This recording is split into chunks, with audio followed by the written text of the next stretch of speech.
Salut, c'est Maëlys de My Africa avec Upendo. On est samedi, donc on se retrouve pour les 3 bonnes nouvelles de la semaine. Allez, on commence sur des avancées médicales et ça se passe en Australie. Dans le pays, il y a un taux important de maladies cardiaques au sein de la communauté afro. Le gouvernement fédéral a mis en place un financement de 6,2 millions de dollars australiens pour un plan d'action national. Le but est d'accroître la participation des Afro-Australiens dans la recherche clinique. Le Dr Adjairo a lui lancé l'initiative pour la santé cardiaque des Afro-Australiens, la première du genre dans le pays. Cette initiative vise à sensibiliser la communauté par le biais d'événements et de conférences éducatives, tout en incitant à la recherche pour mieux comprendre et traiter les maladies cardiaques chez les Afro-Australiens. Il faut d'ailleurs savoir que certains aspects comme la sensibilité au sel ressortent dans la communauté des Noirs américains d'Afrique de l'Ouest. Les experts soulignent qu'il faut continuer les recherches pour établir les résultats spécifiques à la communauté du pays.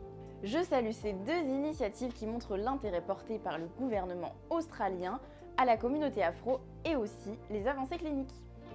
Direction la Tanzanie, et oui, tout le monde connaît le pays pour Zanzibar, mais il y a toute une histoire derrière ces paysages paradisiaques.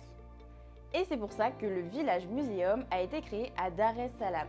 En fait, ce sont des villages qui ont été reconstitués en reprenant la culture africaine ancestrale et principalement celle du pays. On y trouve 45 habitations qui représentent les 120 tribus tanzaniennes. Pour le pays, c'est un moyen de faire perdurer la culture et surtout cela permet aux enfants de connaître leur histoire, leur identité et donc de créer la leur sur de bonnes bases. Bon, évidemment, tu sais que la culture africaine, j'y tiens et en plus, ici, elle permet la transmission aux enfants. Donc pour moi, je trouve que c'est vraiment un projet formidable. Allez, un peu de musique, c'est toujours agréable. Lundi 5 février, c'était la cérémonie des Grammy Awards et pour la première année, une catégorie était dédiée à la musique africaine.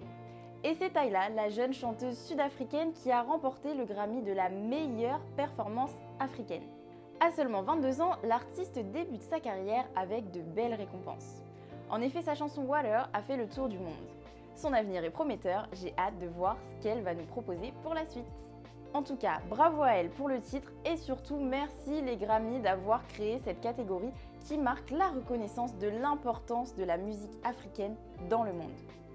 C'était les Good News de My Africa, on se retrouve le week-end prochain pour encore plus de bonnes nouvelles. Bye bye!